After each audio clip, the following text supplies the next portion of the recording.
Hello student. आज आपके सामने एक नया चैप्टर है जिसका नाम है एक्सपोनेंट। तो सबसे पहले हम एक्सपोनेंट में इसके लाज को बताते हैं। लाज ऑफ एक्सपोनेंट क्या क्या इसके रूल्स होते हैं, कैसे ये ऐड होंगे, सब्ट्रैक्ट होंगे, मल्टीप्लाई होंगे। तो आइए देरी ना करते हुए शुरू करते हैं इसको। जैसे एक नंबर है a to the power x multiply b to the power y। अब यहां देखेंगे, जब भी कोई दो नंबर मल्टीप्लाई में है, यहां बेस सेम ले लेते हैं, a to the power x multiply a to the power y। जब कोई दो नंबर मल्टीप्लाई में होगा और दोनों का बेस क्या होगा, इक्वल होगा, तो उसके एक्सपोनेंट ऐड हो जाएंगे। बेस यहां पर कौन है, a है। बेस कौन है, a। या मैं इसको भी अभी बता दे रहा हूं, बेस और एक्सपोनेंट। तो बेस अगर इक्वल है तो उसका एक्सपोनेंट ऐड हो जाएगा, मतलब x प्लस वाई हो जाएगा, a to the power x plus y. यहां पर a को क्या बोलेंगे, बेस बोलेंगे। a को क्या बोलेंगे, बेस। और ये जो x है इसको क्या बोला जाएगा, एक्सपोनेंट। एक्सपोनेंट, ठीक है ना। इसको बेस बोलेंगे, ये एक्सपोनेंट है। ये बेस, ये एक्सपोनेंट। तो अगर बेस दोनों का इक्वल है, बीच में क्या है, मल्टीप्लाई का साइन, तो ये आप समझ लीजिए दोनों का एक्सपोनेंट ऐड हो जाएगा। लेकिन यही अगर बेस इक्वल है, बेस इक्वल है लेकिन बीच में डिवाइड का साइन है, तो वही एक्सपोनेंट आपस में सब्ट्रैक्ट हो जाएगी। a की power x minus y, a की पावर x माइनस वाई। इस तरह से इसको लिखेंगे, ठीक है ना।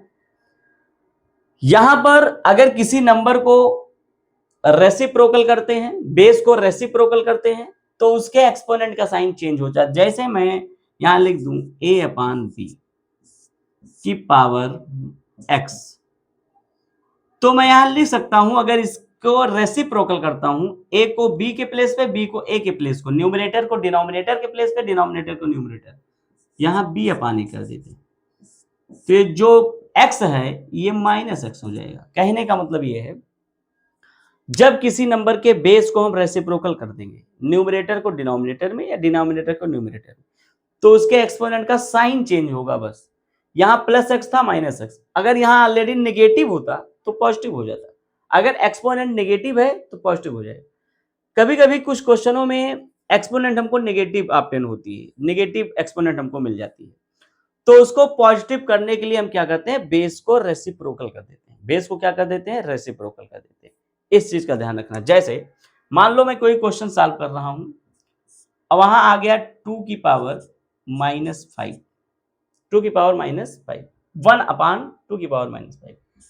अब इसको जब मैं 2 की पावर माइनस 5 को न्यूमरेटर में लिखूंगा और 1 नीचे लिखूंगा, 2 की पावर माइनस 5 को ऊपर और 1 को नीचे, तो ये हो जाएगा 2 की पावर प्लस 5। एक्सपोनेंट का साइन जो नेगेटिव था वो पॉजिटिव, क्योंकि 2 की पावर 5 को मैं कहां ले गया, न्यूमरेटर, और 1 कहां आ जाएगा, अपान में। तो अपान में 1 लिखने का तो कोई मतलब है नहीं, आप चाहे इसको 1 लिखो या ना लिखो, 2 की पावर 5। हमें लगता है ये चीज आपको समझ में आ रही होगी। अगर इसमें कोई डाउट है तो जरूर आप कमेंट सेक्शन में आप कमेंट करके वो डाउट पूछ सकते हैं, मैं उसका रिप्लाई दूंगा आपको।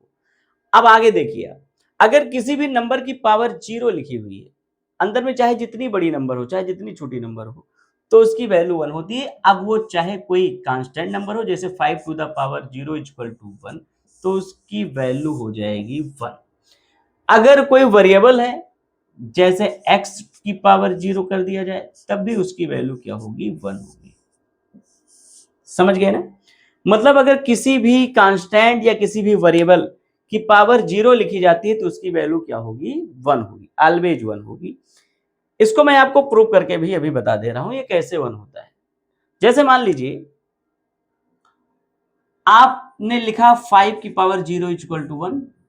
अब ये कैसे होगा, आप सभी जानते हैं कि अगर हम इसको ऐसे लिख दें 5 अपान 5, तो 5 से 5 कैंसिल होगा तो इसकी वैल्यू 1 आएगी। अगर हम देखें 5 में एक्सपोनेंट क्या है, यहां पर 1, यहां भी एक्सपोनेंट क्या है, 1। और मैंने अभी बताया कि जब किसी भी नंबर को न्यूमरेटर से डिनोमिनेटर में या डिनोमिनेटर से न्यूमरेटर में ले जाएंगे तो उसके एक्सपोनेंट का साइन क्या होगा, चेंज हो जाएगा। ऊपर तो एक 5 की पावर 1 है ही है, इस 5 की पावर 1 को ऊपर ले जाएंगे, जो डिनोमिनेटर वाला 5 की पावर 1 है इसको न्यूमरेटर में ले जाएंगे तो 5 की पावर -1 हो जाएगा, क्योंकि ये डिनोमिनेटर से न्यूमरेटर में गया। जब कोई भी डिनोमिनेटर से न्यूमरेटर में या न्यूमरेटर से डिनोमिनेटर में आएगा तो उसके एक्सपोनेंट का साइन चेंज होगा। इज इक्वल टू यहां आपने 1 लिखा है, ठीक है। एक चीज और मैंने अभी बताया था कि अगर मल्टीप्लाई है और दोनों बेस इक्वल है तो एक्सपोनेंट क्या होते हैं, ऐड हो जाते हैं। तो यहां भी 5 यहां भी 5, बीच में मल्टीप्लाई, तो बेस इक्वल है तो इसका एक्सपोनेंट 1 और प्लस इसका एक्सपोनेंट -1, तो यहां +1 और -1 ऐड होगा, ऐड मतलब प्लस हो जाएगा। इज इक्वल टू इधर RHS में आप 1 लिख रहे हैं। अब आप जानते हैं +1 है -1 है तो प्लस माइनस माइनस, तो 5 की पावर ये 1 और ये plus minus -1 is equal to 1। अब 1 में 1 जाएगा 0, तो 5 की पावर 0 इज इक्वल टू 1।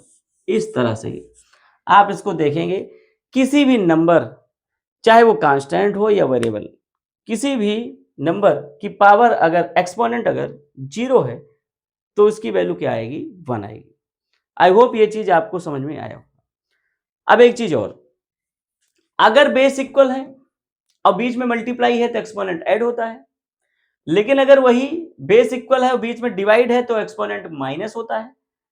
अब अगर बेस इक्वल हो, जैसे a की power x is equal to b की पावर y, और बीच में ना मल्टीप्लाई हो ना डिवाइड हो, इक्वल का साइन लगाओ, जैसे a की power x is equal to b की पावर x, सॉरी मैंने b लिख दिया है, बेस इक्वल रखना है। जैसे अगर बेस इक्वल है और बीच में ना मल्टीप्लाई है ना डिवाइड है, बीच में किसका साइन है, इक्वल का साइन है, तो एक्सपोनेंट भी इक्वल होगा।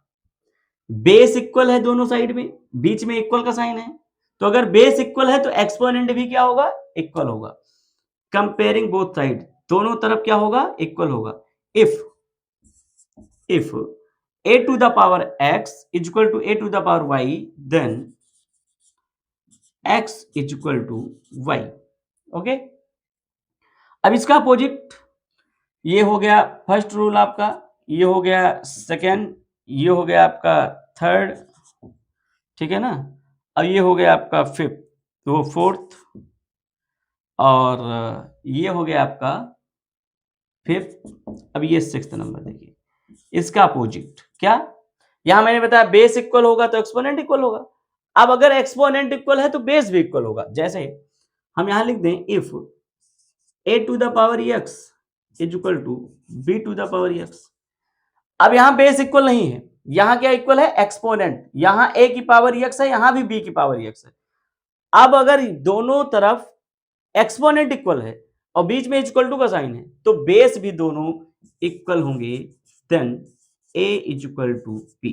ये सब मोस्ट इंपॉर्टेंट लॉज हैं एक्सपोनेंट के, ये सब आपके दिमाग में एकदम फिट हो जाना चाहिए, ठीक है ना, क्योंकि ये सब क्वेश्चन में बहुत काम आएंगे, और ये इस क्वेश्चन में तो काम आएंगे ही आएंगे, कभी कभी ये दूसरे चैप्टर में भी काम आ जाता है। अगर ये चीजें आपको नहीं पता है तो आप वहां उसको सॉल्व नहीं कर पाएंगे। ये कभी कभी दूसरे चैप्टर में भी ये सारी चीजें आ जाएंगी, अब आपको अगर नहीं पता है तो आप वहीं रुक जाएंगे, फिर वो सॉल्व नहीं हो पाएगा। अब आइए आपको कुछ और चीजें भी इसमें के बताते हैं कैसे क्या होगा। जैसे मान लीजिए यहां है a की power x is equal to b। अब हमको a की वैल्यू फाइंड करनी है, तो इधर जो a का पावर है, एक्सपोनेंट है x, वो जब उधर ट्रांसफर होगा, क्योंकि हमको a की वैल्यू मान लीजिए फाइंड करनी है, तो जब भी कभी कोई एक्सपोनेंट, जब कभी एक्सपोनेंट इक्वल टू के दूसरे साइड में, अदर साइड में ट्रांसफर होता है तो वो रेसिप्रोकल हो जाएगा। फिर से सुनिए, जब हम एक्सपोनेंट का ट्रांसफर करेंगे इक्वल टू के अदर साइड में तो एक्सपोनेंट क्या हो जाएगा, रेसिप्रोकल हो जाएगा। कहने का मतलब ये है a इज इक्वल टू ये जो x है उधर जाएगा b की पावर 1/x, या ऐसा मान लीजिए अगर a की पावर, ये आपको मैं मान लीजिए 7th नंबर रूल बता रहा हूं, जैसे a की पावर x/y है, a की पावर क्या है, x/y, अब इधर क्या है, मान लो b है। अब ये जो a की वैल्यू हमको फाइंड करनी है तो x/y को उधर ट्रांसफर करना होगा जो एक्सपोनेंट है, तो a is equal to b की पावर, अब ये x/y जब उधर ट्रांसफर होगा तो b की पावर y अपान x हो जाएगा। अब आपको समझ में आ गया होगा, जब किसी एक्सपोनेंट का ट्रांसफर होगा अदर साइड में, तो उस एक्सपोनेंट का क्या हो जाएगा, वो रेसिप्रोकल हो जाएगा। जैसे इधर x अपान y था, b की पावर में b के एक्सपोनेंट में आएगा तो y अपान x हो जाएगा। अब कोई नंबर लेके, जैसे मैं आपको बता दे रहा हूं, जैसे a की पावर 2 अपान 3 है, अब इधर है b, तो a इज इक्वल टू हो जाएगा b की पावर 3 अपान 2। b की पावर क्या हो जाएगा, 3 अपान 2। ये 2 अपान 3 था, उधर जाएगा तो क्या हो जाएगा, 3 अपान 2। I hope. देखिए अब लास्ट नंबर 8। कभी कभी आप देखते होंगे ये कुछ इस तरह की नंबर रहती हैं, a to the exponent b whole exponent c, a exponent b to the exponent c। ये देखने में आपको एक जैसे दिख रहे होंगे, लेकिन दोनों एक है नहीं, ये दोनों इक्वल नहीं है। अब इसको मैं नंबर लेके आपको बता रहा हूं, जैसे 2 to the power 2 and whole exponent 3। अब एक तरफ है 2 की पावर 2 पावर 3। अब यहां आप देख रहे होंगे कि यहां पर 2 का एक्सपोनेंट 2 है, होल एक्सपोनेंट 3 है, और यहां 2 का एक्सपोनेंट 2 का ही एक्सपोनेंट 3 है। तो इसको सॉल्व कैसे करेंगे, देखिए जब कभी भी डबल एक्सपोनेंट हो या ट्रिपल एक्सपोनेंट हो, अगर ब्रैकेट लगता जा रहा है, अब वो चाहे जितनी, जैसे 2 का एक्सपोनेंट 2 है, फिर होल एक्सपोनेंट 3 है, फिर होल एक्सपोनेंट मान लो 4 है, तो ये जितनी भी एक्सपोनेंट है वो आपस में मल्टीप्लाई हो जाएंगी। वो एक्सपोनेंट क्या होगी, मल्टीप्लाई। जैसे ये अब 2 की पावर इधर 2 भी है और 3 भी है, तो 2 का एक्सपोनेंट 2 और ये वाला जो 3 है, दोनों आपस में मल्टीप्लाई हो जाएंगे इस तरह से। अब यहां पर क्या है, यहां ऐसा नहीं होगा, यहां पर ये बेस 2 है, इसका एक्सपोनेंट 2 है और इसका एक्सपोनेंट 3 है, तो पहले इसको सॉल्व करेंगे, ऊपर से सॉल्व करते जाएंगे। 2 का एक्सपोनेंट 3 है, तो इसका मतलब 2 2 जा 4 2 जा 3। इसका मतलब ये है कि 2 को 3 टाइम्स मल्टीप्लाई करेंगे, 2 को 3 टाइम्स, 2 को 3 टाइम्स, तो 2 इंटू 2 इंटू 2, 3 टाइम्स। इसका मतलब ये है, मतलब 2 को 3 टाइम्स मल्टीप्लाई करेंगे, इसका मतलब ये है। अब इसका मतलब क्या है, अगर ब्रैकेट लगा है तो इसका मतलब 2 को 3 से ही मल्टीप्लाई कर दीजिए, 2 को 3 से ही मल्टीप्लाई कर दीजिए, तो ये हो जाएगा आपका क्या, 3 2 जा 6, तो 2 की पावर 6। अब ये 2 2 जा 4 2 जा 8, 2 की पावर 8। अब आप बताइए क्या दोनों इक्वल दिख रहा है, नहीं है। तो जब ब्रैकेट लगा रहेगा तो दोनों एक्सपोनेंट आपस में मल्टीप्लाई हो जाएंगे, 3 2 जा 6, सीधा सीधा। लेकिन अगर ब्रैकेट नहीं लगा है, इसका मतलब कि ऊपर का जो एक्सपोनेंट है उसके नीचे वाला ये क्या है, बेस, तो बेस को जितना एक्सपोनेंट होता है बेस से ही उतनी बार मल्टीप्लाई करना होता है। जैसे 5 का एक्सपोनेंट 4 है, इसका मतलब 5 मल्टीप्लाई 5 मल्टीप्लाई 5 मल्टीप्लाई 5 4 टाइम्स, तो 5 5 जा 25, 5 जा 125, 5 जा 625। 2 की पावर 5 है, इसका मतलब 2 को 5 टाइम्स मल्टीप्लाई करना, 2 इंटू 2 इंटू 2 इंटू 2, 5 टाइम्स, 1 2 3 4 5, 2 2 जा 4 2 जा 8 2 जा 16 2 जा 32। तो एक्सपोनेंट ये बताता है कि बेस का मल्टीप्लाई कितनी बार करना है, बेस का मल्टीप्लाई कितनी बार करना है। बेस का मल्टीप्लाई बेस से ही होगा, कितनी बार होगा, जितना एक्सपोनेंट होगा।